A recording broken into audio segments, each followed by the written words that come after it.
Hello, everybody. Welcome to Cool Sports Guy. I'm Tom. Joining me today is Jared. Jared, how are you doing today? Doing pretty good, pretty good. That's good. Well, welcome to our episode of post Super Bowl. Unfortunately, there will not be much more games for how many months is it now? I think it's like 9. That is very unfortunate. So we still have lots of football to talk about. Super Bowl clearly just ended just a few days ago. And I want to get your thoughts on the game by both Rams and the Bengals. So I'll let you go on that first. I know in the pre-Super Bowl episode we did, I talked about how I didn't really think it was going to be that close to a game. I thought the Bengals didn't match up well with the Rams. The Rams, have one of the best defenses in the league, if not the best. They have stars all over the board. And the Bengals' offensive line really just isn't there. That's been their one downfall the entire season. Going into the game, people brought up how the offensive line wasn't going to be able to protect Burrow enough to win the game, which kind of in the end was true. They played pretty well in the first half. They didn't allow a single sack in the entire first half. But in the second half, I guess the adjustments they made were the worst adjustments of all time, or they just didn't make any, and the Rams made good ones because in the second half alone, the Rams had 7 sacks, which obviously isn't ideal because the Bengals, I think, them winning relies on keeping Burrow upright. They didn't do that, and obviously they didn't come away with the win in the end. Yeah, I think. I mean, last week when we were talking about the game coming up, I said the same exact thing. I said I'll be extremely surprised if this game is anywhere near close. And well, so I was surprised that the scores were close. But I do want to say that. Well, here's my thoughts on how the Bengals played. I think the Bengals played like absolute crap. They first half of the game somewhat back and forth. They did okay, and it was one of those where hey, they're going to the locker room. Both of these teams actually have a chance to come back. Both of these teams actually have a chance to win the game. They're both very much still in it. Bengals came back and got a 75-yard touchdown, which was literally gifted by the referees. I'm not going to sit here and argue that the refs gave the game away. I really don't think that was the case, but obviously, just like any other games, there are maybe one or two no calls or calls that should not have happened. That 75-yarder, however, should have absolutely been called. And that was a touchdown that was basically given to the Bengals. And then the following drive by the Rams, there was an interception in the Rams territory that wasn't necessarily even, I almost said Cooper Kupp's, wasn't necessarily Matthew Stafford's fault. It went off the hands of his receiver. And they scored 3 points off of that. And they were in field goal range to get the ball back to begin with. So I think after those 10 points in the second half or in the third quarter, which was literally 2 minutes into the third quarter, the Bengals were shut out from that point. So there was one touchdown that was given to you as a Christmas gift from the ref, another 3 points that you gained off of a turnover by the Rams, not on you. And that was it. So as far as making adjustments, I don't think the Bengals really made any adjustments in the halftime, but I think the Rams made plenty. So I don't think that game was anywhere near close. There were plenty of opportunities in the fourth quarter for the Bengals to put the game away. They just absolutely failed to do so. 7 sacks in the second half, like you said. We barely heard Aaron Donald's name in the first half, and then one little shove towards the end, end zone, and there you go. You fired up Aaron Donald, and next thing you know, your quarterback's taking a lot of sacks. I will say that even those sacks, when they started happening, if that's the difference between good coaching and bad coaching, and they should have made adjustments going into the fourth quarter, saying, just like you just said, we have to keep Joe Burrow upright. Another thing that I just want to point out is last 2 Super Bowls, in my opinion, Kansas City was much worse about this, but Kansas City and the Bengals clearly last week that they suck at making adjustments. It looks like you can't just have a terrible offensive line and expect your quarterback to hold on to the football for a good 3-4 seconds. That just doesn't work, and that's exactly what they try to do. He tried to hold on to the football to take a deep shot down the field, and it simply wasn't working for them. And Kansas City last year was much worse than this.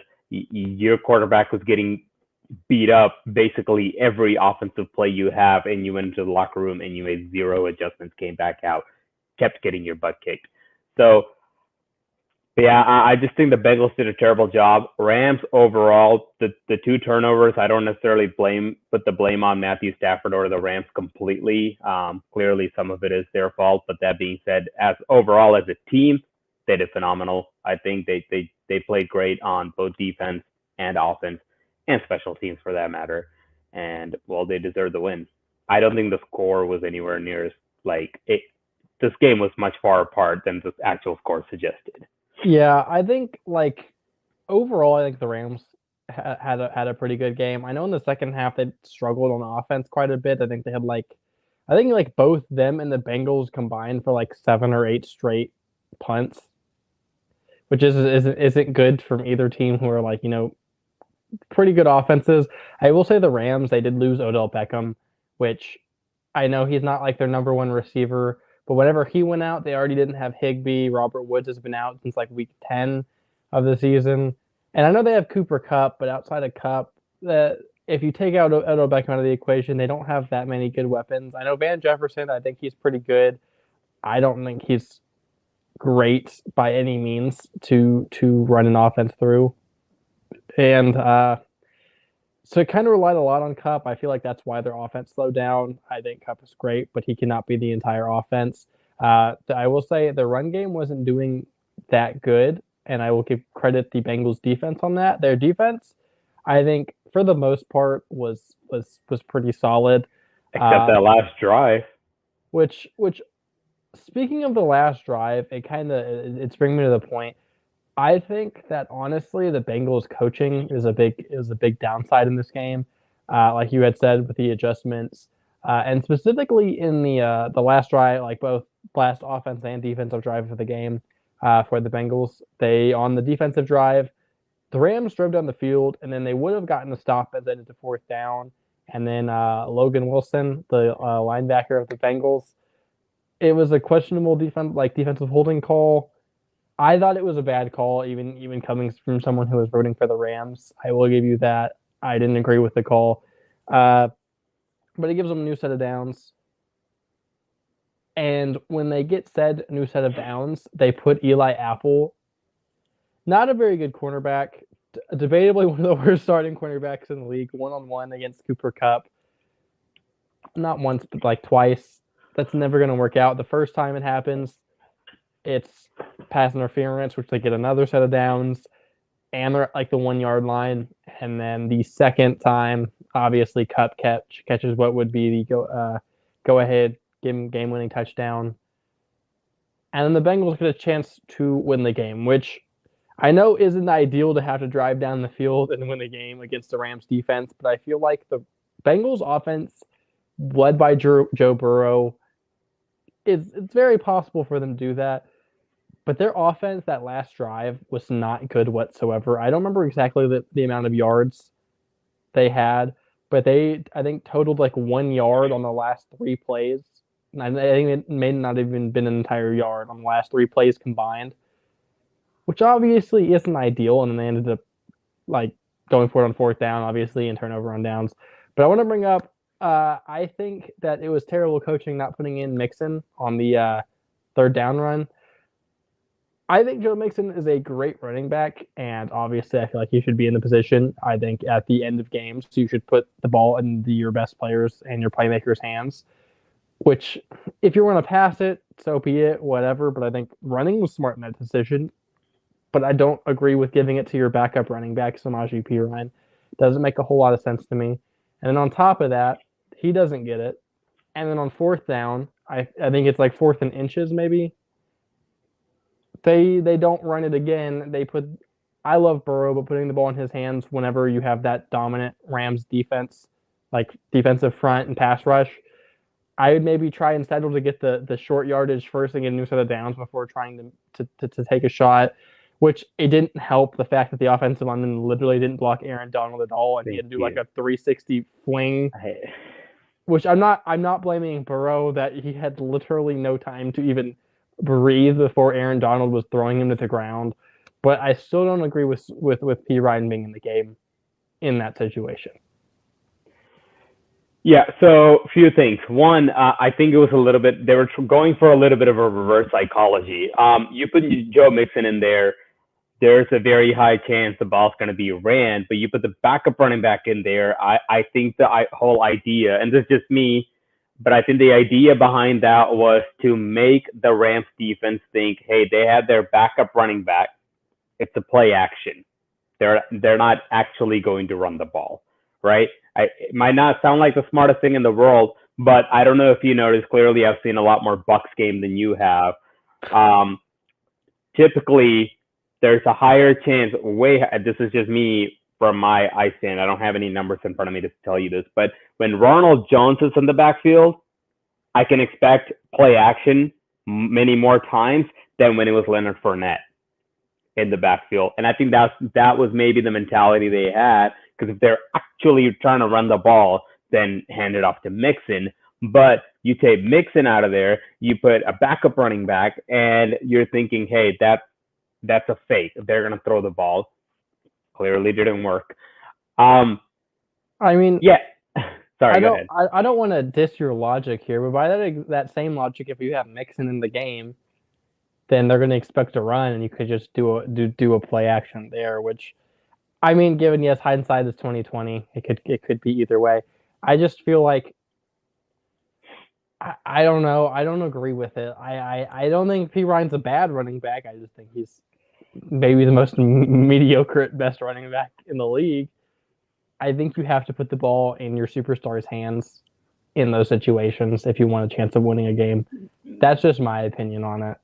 So that brings me to my next point, actually. The next point is not knowing what play to call and when to call them. Third and short, if you're actually, like you just said, yeah, put the ball, if you're going to do a play action with Mixon, that would make sense. But they actually wanted to run the ball. And that's why there's a higher chance of them being, to them at least, there's a higher chance of them being able to run the ball by making the Rams think that there's a very much higher chance of them they're going to throw the ball because they don't have Joe Mixon. And I think that's where the logic came in. But nonetheless, that the play on the fourth down, your quarterback has been sacked 7 times just in one half of a game. And when everything you have is on the line, the idea that you're going to let your quarterback grab the ball, take 3 steps, find a receiver, and throw the ball before a fired up Rams defense that literally knows one more stop and we're going to Disneyland, it's ridiculous to me. It makes zero sense to me. If you're going to put it in Joe Burrow's hands, you got to tell Burrow, listen, 1.5 seconds is all you have. And that ball better be in the air, right? And if you're a great coach, you're going to say, hey, 1 second is all you have, and that ball's going to be in the air, traveling this specific direction towards this specific receiver at this specific speed, because this is the specific person and the play we're going to. And no, we're not picking up a touchdown. No, we're not getting any chunk yards. We're picking up the first down. I meant to say, no, we're not picking up the touchdown, but we're picking up the first down. Because if we don't get the first down, it doesn't matter what we do after this. And they had no idea that, it seemed like. I don't agree with the call to actually try to throw the ball on fourth. Even if they were going to throw it, they should have thrown that ball way too fast. My opinion, like you said, it said 4th and 1. It's probably about 4th and a couple of inches. They probably should have just tried to sneak it. That's just me. I think if you're smart about sneaking the football, it's just a matter of how great of a defensive line. Sneaking the football is all about snap and like half a second, not even half a second, quarter a second. You either got it or you don't. So I think they should have snuck it, but nonetheless, I think the Bengals play calling and their idea of what the team was just not accurate. Like they thought the offensive line can block. No, they can't. You I saw want to that. add one more thing about the last play of the game on the fourth down. There was this. I don't know if you saw it, but there was like a picture that went viral that on the last play of the game, Jamar Chase was like I think Ramsey had fallen down and Jamar Chase was wide Yeah, open going deep, yeah, which is all fine and dandy. But I think at the same time, I don't think Jamar Chase should be going deep in that situation, like you that's said. yeah. I think like yes, Jamar Chase is great and has a chance to win that matchup, but I think on like that fourth down when you need to get a first down, I think you all receivers should be doing like quick routes to get open to get that yard to get the first down because yes, he can get open going deep in like one-on-one coverage and that's usually what you want. But in a situation where if you don't make this play, the game is over. I don't think you should rely on that.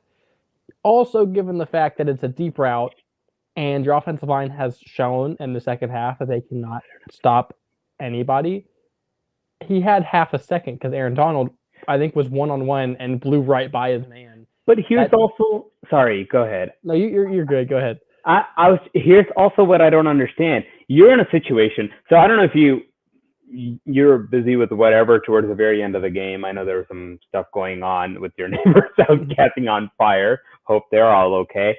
Um, I texted in our group text when it was happening, when there was a minute and a half left and they needed at least 3 points to tie up the game to take it overtime because there was this whole speculation going on about how Joe Burrow is the next Tom Brady. And I was like, next Tom Brady? Question mark. I don't know if you remember seeing that. And the reason I said that's because obviously on our show I said that no, it's not the next Tom Brady.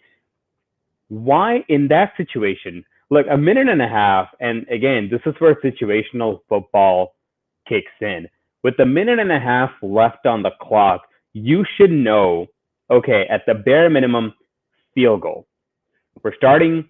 If we can get the ball, if we can travel down about 65 yards in a minute and a half, which is very much possible to get into field goal range, we can take this game overtime.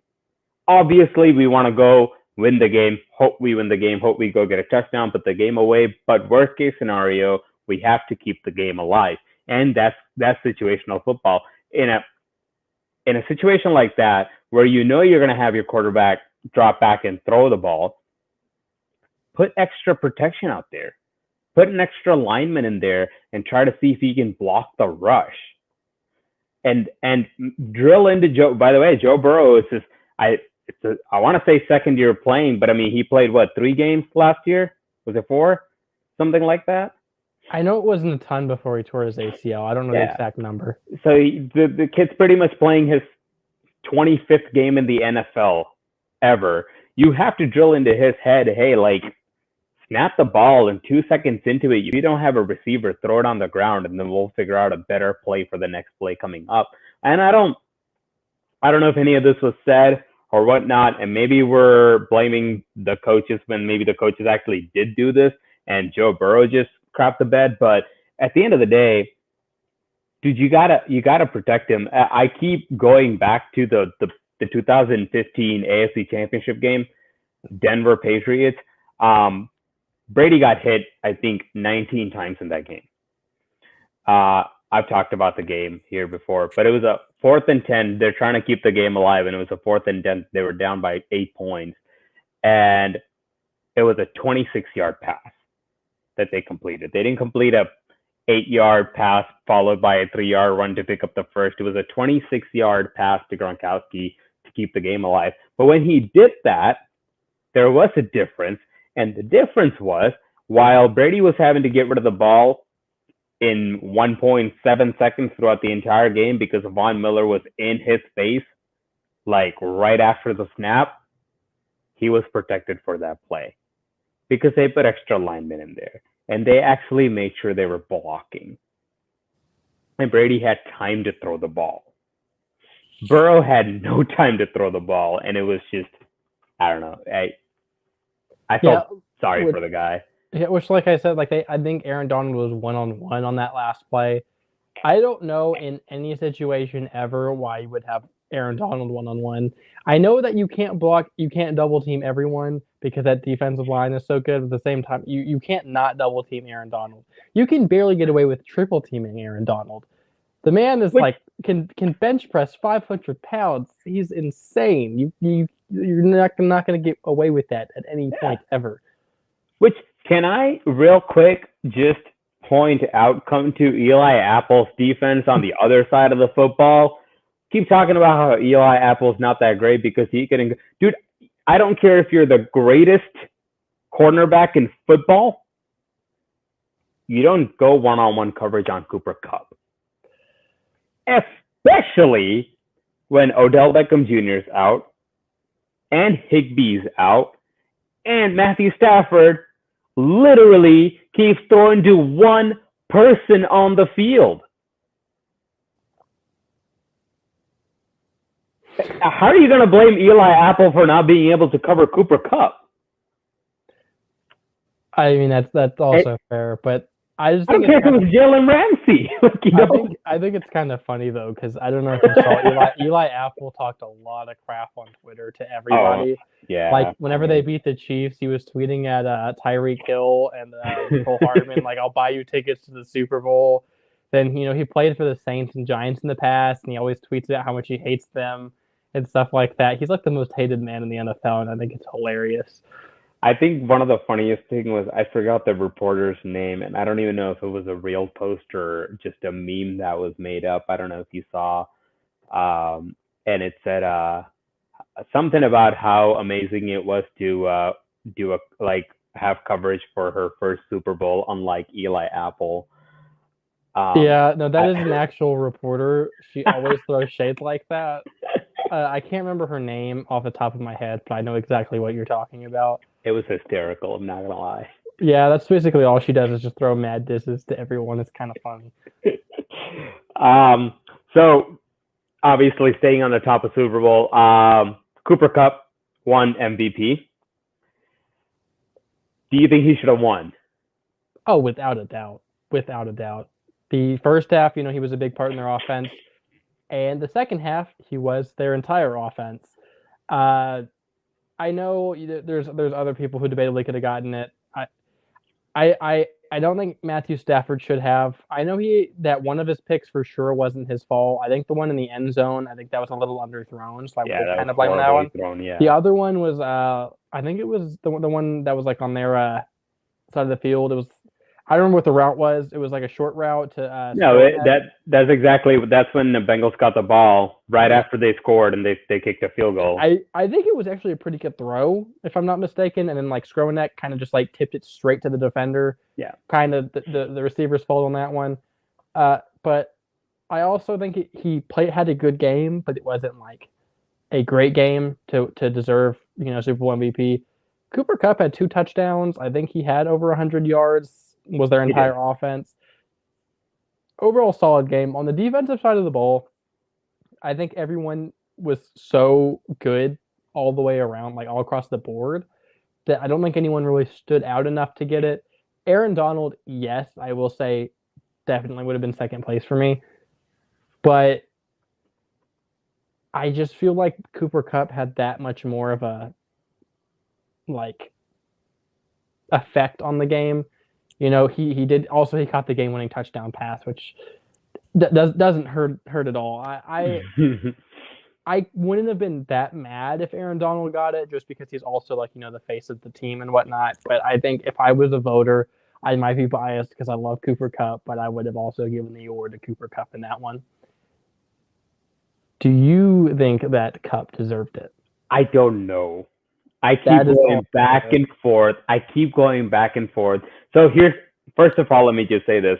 If Edelman deserves the MVP for 2019 Super Bowl performance against the Rams, then 100% without a doubt, Cooper Kupp deserves the MVP award he got, right? So I'm not trying to take it away from Cooper Kupp. I will say this. If OBJ had stayed healthy and if Higbee was in the game, I think Cooper Kupp's involvement would have dropped slightly and he wouldn't have gotten it. And the reason I say that is because the biggest reason Cooper Kupp, I think, received this award is not just because of the yards and the 2 touchdowns he put up. It's because of what we kind of mentioned earlier. There was nobody else to throw the ball to. He was the only person that they were able to go to for the most part, and he was unstoppable, right? So in that sense, I almost want to say, like, without a doubt, he brought the most value when you needed the value. That being said, though, I think the Bengals, if it wasn't for Aaron Donald, had plenty of chances to get back in it.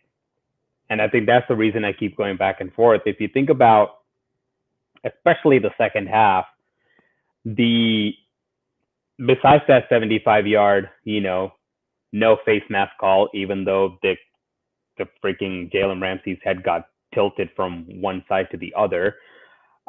Besides that touchdown, when the Bengals received the ball right after the interception in the Rams territory, the Bengals not necessarily win the game, but they pretty much could have made it extremely difficult for the Rams at that point to win the game if they would have gotten a touchdown. And that was the moment when that interception happened, is when you're thinking, this game is flipping, because they just scored a touchdown, just got the ball back, still early in the third quarter, and momentum shifting like no other. I don't know if you remember, but Aaron Donald got a sack to stop them from, I don't know if it was on third or second down, but it definitely helped them from not getting a first down to where they had to settle for a field goal, which is one. I think that assault was helping take 4 points off the board for the Bengals. He made 2 stops on the final drive. I mean, you're right. Cooper Kupp made 2 touchdown passes. He came in clutch towards the end of the game, but so did Aaron Donald. In today's game, in today's football, who is so offensive centered, a minute and a half to go get 3 points, it's a lot of time. And about 50% of quarterbacks in the league nowadays are able to somehow go get you 3 points with with more than a minute left, because that's what the game is designed to do. And Aaron Donald got a huge sack, and then he got the sack to put them away on the 4th and 1 as well. Well, wasn't a sack because he pressured Burrow, just threw the ball up in the air, which, by the way, great play by Burrow. I don't think anybody's thinking, or that's great attention, thinking, I can't take a sack here. I mean, game is pretty much over. I have to throw this out there and see if somebody can maybe catch it. So good job. He just got rid of the ball. It honestly wasn't even that bad of a pass. Like, depending on the angle you saw, I don't know if it was necessarily catchable. It was at least close to catchable by P. Ryan on that one. Yeah. So as much as Cooper Kupp helped the Rams get back in the game, get in front, get the touchdown, Aaron Donald also did a phenomenal job, along with the rest of the defense, I understand, but in key points of the game, Aaron Donald made some great stops to actually stop the Bengals from scoring back. And throughout the more than half of the third quarter and the entire fourth quarter, just if the Bengals would have been able to put up 3 points, this game was probably going to overtime. And that didn't happen. So it's hard. I can see why Cooper Kupp's getting it. Just like we talk about, and I also want to, I'm not trying to take it away from Cooper Kupp, but we always talk about how MVP is designed for the quarterback to get. I also think that MVP in general is designed for offensive players to get, because viewers like us, get a better kick out of offensive players getting it than defensive players getting it. Which I do agree with you on that one. I think, me personally, I prefer a good defense. Just the Chicago fan in me. I like both. It might just be because I'm biased for Cooper Kupp. I could very well have seen either of them getting it and would have been fine with it. I did text you before we started, and I said two things I wanted to bring up. So now it's time for the first one. Oof. Going back to the Super Bowl MVP. So Cooper Kupp this season has now a Super Bowl MVP. He has Offensive Player of the Year. He had the NFL wide receiver triple crown, and he has the record for most receiving yards in an NFL season with both the regular season and playoffs combined. Do you think that this is the greatest receiver season of all time? Ooh. That has been a hot topic in the sports world since the Ooh. Super Bowl. I will also add I'm uh, trying to think of all the great receiver seasons, man. one You'll also player add what? one player has other than Cup has ever had a career with both a Super Bowl MVP and a Offensive Player of the Year, and that was Jerry Rice, which was over his entire career. Cooper Cup just did that in one season. I again might be biased, but I think that this honestly might be. I get that the league is the league has changed as a whole, which is usually the big argument with this one.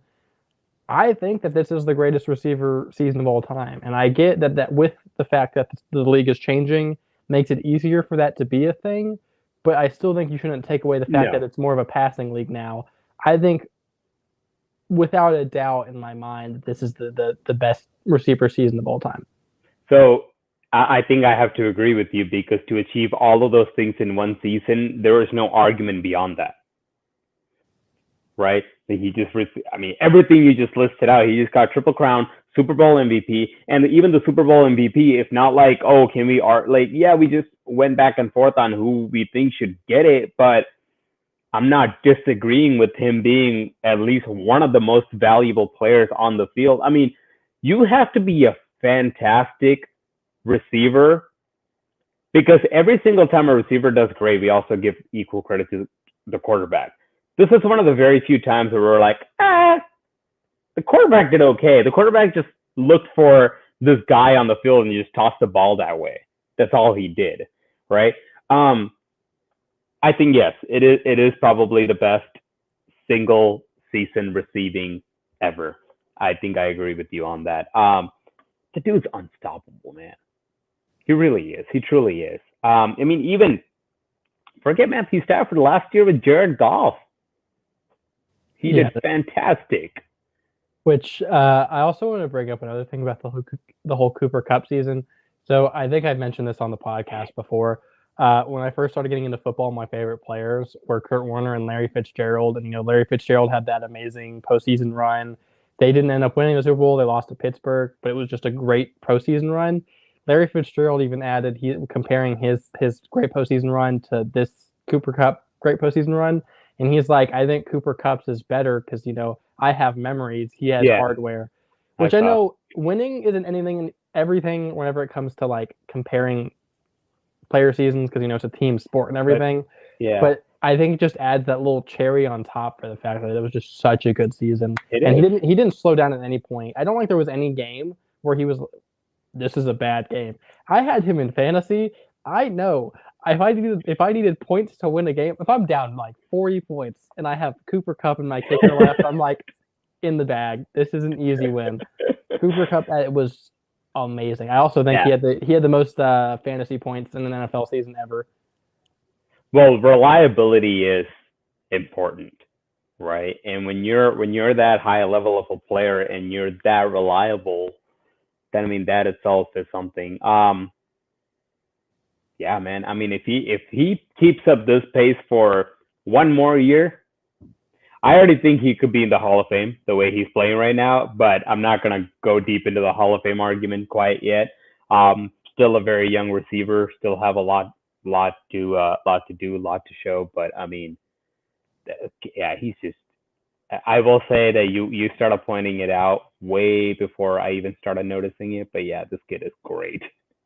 I've been on the Cooper Cup bandwagon for like 3 years now. Yeah, I know. So good. I love Cooper Cup. He's won me fantasy like 3 years in a row. I love the man. Yeah, I But had him this past year. you mentioning him being a potential Hall of Famer also segues into my next question I had for you. Another Okay. big topic that's been in the sports world recently is Matthew Stafford. Has he solidified himself as a Hall of Famer? Is he not there yet? Will he ever be there? That's the big question.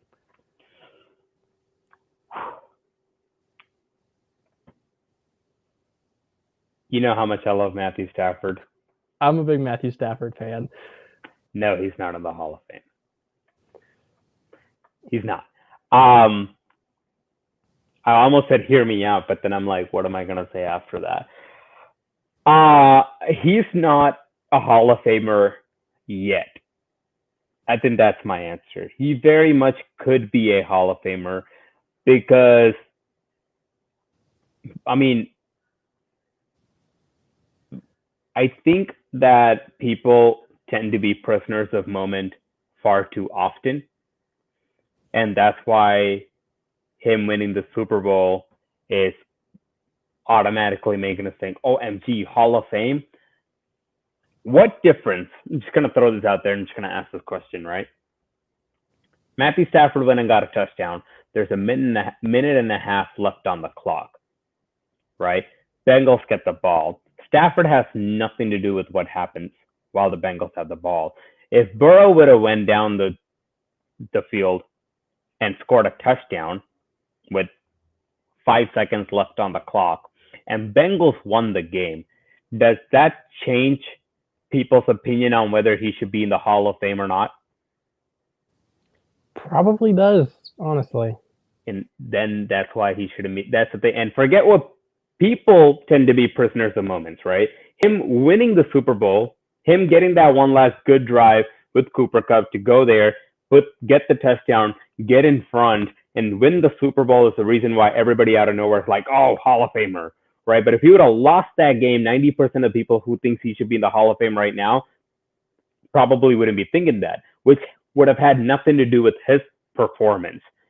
Me personally, it doesn't matter if he won or lost. I'm looking at your individual performance or your individual career to see, do you belong with, and it's a Hall of Fame. If you do you belong with the greats is the question. I think Matthew Stafford is an extremely good quarterback for the most part, and it's unfair that because there's a very good chance that he could have played for some other team and be a hell of a lot more successful than he is right now with this current team.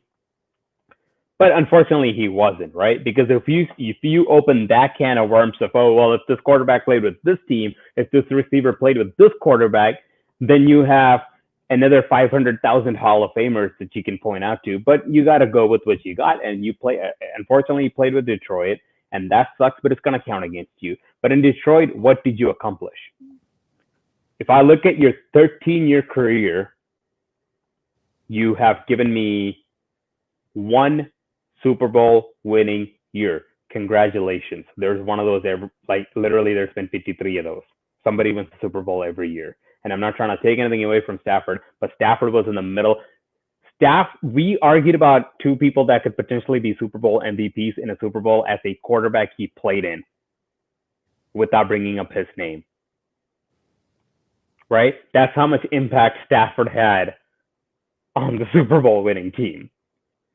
And again, not to take anything away from Stafford, but if you look at his career, if you take this one particular year away, what is to show that you are great enough to be in the Hall of Fame? See, because how I look at it is whenever I saw this question being popped up everywhere, I was like, oh, I think for sure he's going to be a Hall of Famer. And I know this might sound dumb because my opinion changed this quickly, but Richard Sherman actually came out and had said something about, he's like, the Hall of Fame seems like a basically like a handout nowadays, like anyone and everyone gets in. Because how it should be and how it used to be was like you have to be like the best player at your position or best player in the league for like a few years to even get like consideration.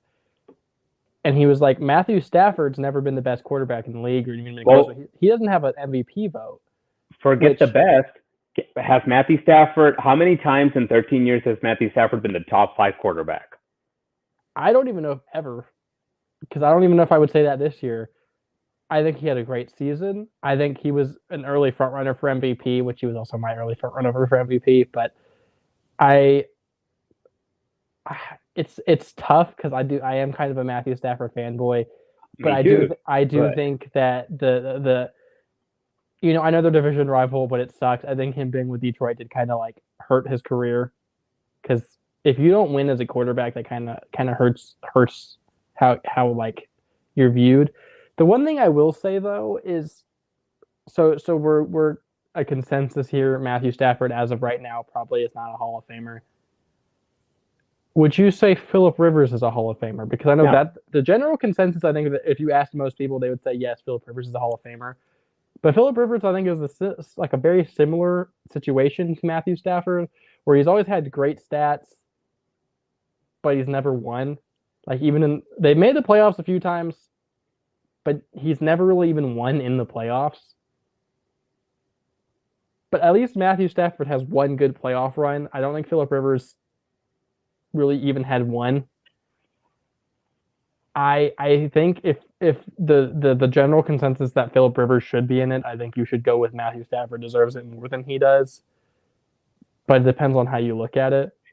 So that to me is an argument for a different day between who's better, Philip Rivers or Matthew Stafford. But here's me putting that argument to bed. I don't think Philip Rivers should be in the Hall of Fame. Right? What separates good players from great players? Execute well under pressure. When game was on the line, how many times? Forget the game. When a season, when playoffs, whatever was on the line, how many times have you seen Philip Rivers come through? Philip Rivers racked up a lot of numbers when no one gave a crap about it. I don't think Philip Rivers is a Hall of Famer. Now, see, you know who I can potentially make an argument for over Philip Rivers, which you might very well disagree with me on? I'm Eli, curious. Oh, Eli Manning. Eli's a Hall of Famer without a doubt. Eli deserves that.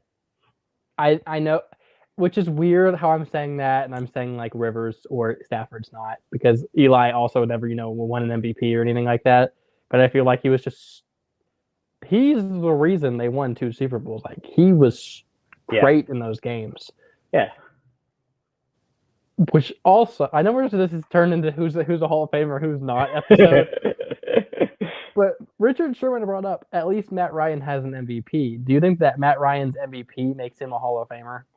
I don't know if Matt Ryan's MVP alone makes him a Hall of Famer, but I think it definitely helps. I don't know if Matt Ryan's a Hall of Famer. I honestly, and here's why I don't even know if he's a Hall of Famer, because I don't even think I followed Matt. I took Matt Ryan seriously 1 year, and that was 2016. Okay, that was his MVP season. Before that, nobody cared about Atlanta. After that, people cared about Atlanta because, well, Atlanta had the biggest blowout in Super Bowl history. They will forever remember Atlanta for that reason and Matt Ryan for that reason. But I think what else does Matt Ryan have to show? Plus, Matt Ryan had Julio Jones that year, man. Yeah, I think honestly, with I know Richard Sherman's big thing was like, oh, you have to be the best, you have to have like an MVP or whatever. I think MVP is important, but I also don't think it's the deciding factor because Matt Ryan, I know like Hall of Fame is a weird thing to discuss about because it's situational, all that kind of stuff. Who else they're competing to go into the Hall of Fame against? I think Matt Ryan's MVP. Yes, that was a really good season. I love Cam Newton. Cam Newton has an MVP. I don't think Cam Newton's a Hall of Famer or anywhere close to a Hall of Famer. I don't think that Matt Ryan's MVP makes him a Hall of Famer. Eli Manning, no MVPs, definite Hall of Famer. Russell Wilson has never even had an MVP vote, and I think he's on the path to be a Hall of Famer. So I think it's really depends on the situation, I guess. And I'll explain that real quick. Hall of Fame has to do with how great your career was, not how great your best season was. Matt Ryan had one great season, won an MVP. But if you look at Matt Ryan's career, besides the one MVP, you have nothing to show. Right? Maybe he does. Maybe I just don't know Matt Ryan enough as I'm talking right now, but that's what I think.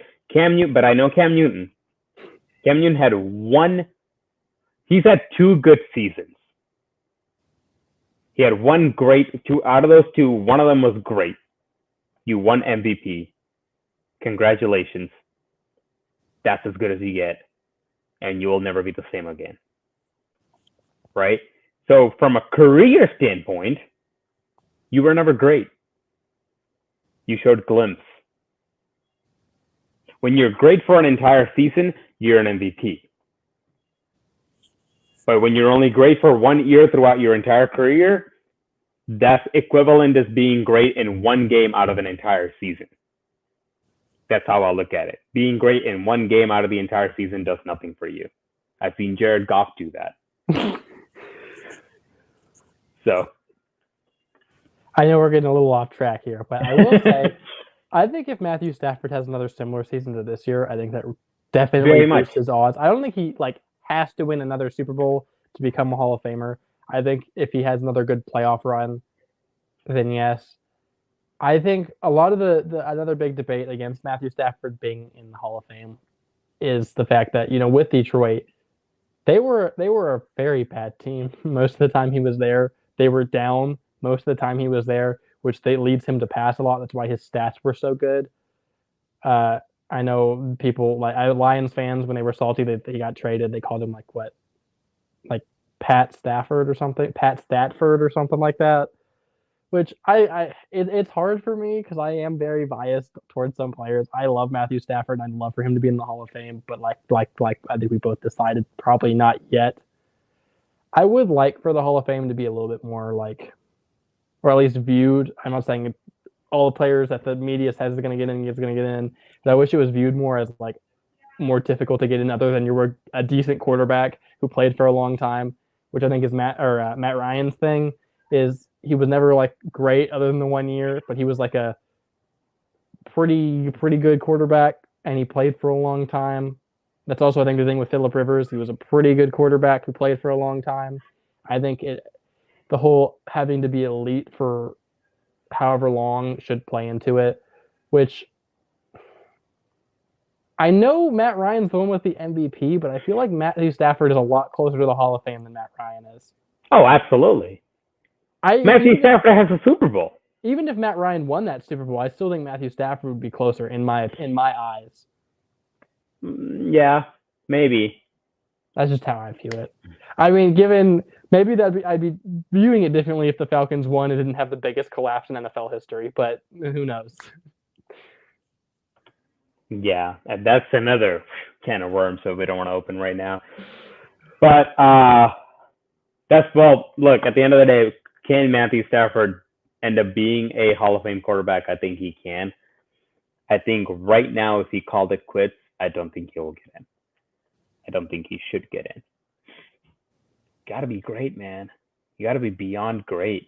It means something to be in the Hall of Fame. You can't just be throwing around yellow jackets to everybody. I mean, I think Devin Hester deserved it, but he didn't get one yet, so that's who knows.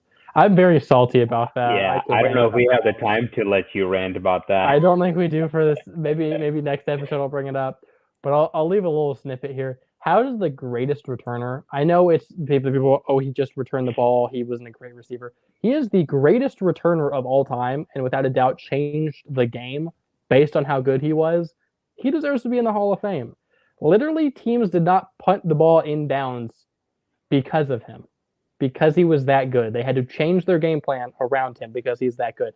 Every single time he was on the field, and he's not in the Hall of Fame. I don't understand it. And I know every time I talk about the Bears, I feel like I'm being biased. I've seen Packers fans, Vikings fans, and Lions fans say, how the hell is he not in the Hall of Fame? Devin Hester, without a doubt, deserves it. Which I know a lot of the Hall of Famers, it's like the older era players. I don't know them that well. Maybe they deserve it over Devin Hester. I don't know. I don't see that. I think Devin Hester deserved it. I think, especially for this year, honestly, I think the players who didn't make it for this year were better than the ones who did. I don't know if you saw some of the names of the people who didn't make it this year, but there was Andre Johnson didn't make it, Devin Hester didn't make it, Patrick Willis didn't make it. I know there's a few more I'm missing. Oh, Andre, missed that guy. I know you were a Tom Brady fan, so you followed the Patriots a lot. Richard Seymour. Yeah. I remember him, obviously. I remember him being a very good player. I don't know if I remember him being just an immediate Hall of Famer over the likes of the other players. Andre Johnson put up great numbers his whole career. With the best quarterback I think he played with was Matt Schaub. I think he should be a first ballot Hall of Famer, in my opinion. Patrick Willis, I will say, I think he cut his career short. Maybe it has something to do with it. And then Devin Hester, I think Devin Hester should be, without a doubt, should be in the Hall of Fame. And that's where it gets tricky, right? Because it's the question of, do we take the situation into consideration every single time we do a Hall of Fame vote? Because, like you said, the best quarterback Andre Johnson's played with is Matt Schaub. Can you imagine Andre Johnson playing with a Peyton Manning or Aaron Rodgers or Drew Brees or Brady? It's been a completely different story, and that's equivalent to me saying, well, Matthew Stafford played for Detroit. But I think it sucks, but you can't take. Unfortunately, I don't think that situation is taken into consideration when you decide who gets in or whatnot. They just look at your performance. Andre I Johnson, even with Matt Schaub, I mean, man, that guy yeah, deserves. I even ignoring the situations, Andre Johnson's just stat wise and talent wise and play Yeah, wise, that's a Hall of Famer. yeah, I think I don't want to feel like I'm just throwing shade on Richard Seymour this whole time. But like I said, I didn't know a lot of the names of the people who made the Hall of Fame this year. I knew Seymour, and I don't think of him when I think of Richard Seymour. The first thing that doesn't pop in my head is not Hall of Famer. yeah, I think that the other people deserved it over him, in my opinion. Cough, cough, yeah. Esther, cough, cough. Oh wait, wrong side. This backwards camera thing kills me. But this right here is Devin Hester returning the opening kickoff for the Super Bowl for touchdown. First ever game I watched. So technically, this was the first play I ever watched. Hall of Famer, without a doubt. Should next year if he doesn't make it, it's gonna be even more angry. Non-biased opinion, guys. It's not biased, all The right. first play you've ever seen in an NFL game. That's a Hall of Famer. Without a doubt. Cool. Well, that's pretty much all the time we have for today. I'm sure we can talk about Hall of Famers, potential ones that should be in it and should not be in it or whatnot in the near future. We'll also hopefully sometime here do the our best or our favorite moments in the last 2 decades of the NFL. I very much look forward to hearing your best moments. I'm sure the Bears are involved in a lot of those. But until then, thank you so much for joining me today. And I will see you guys next week. Have a good one. Good night, Jared.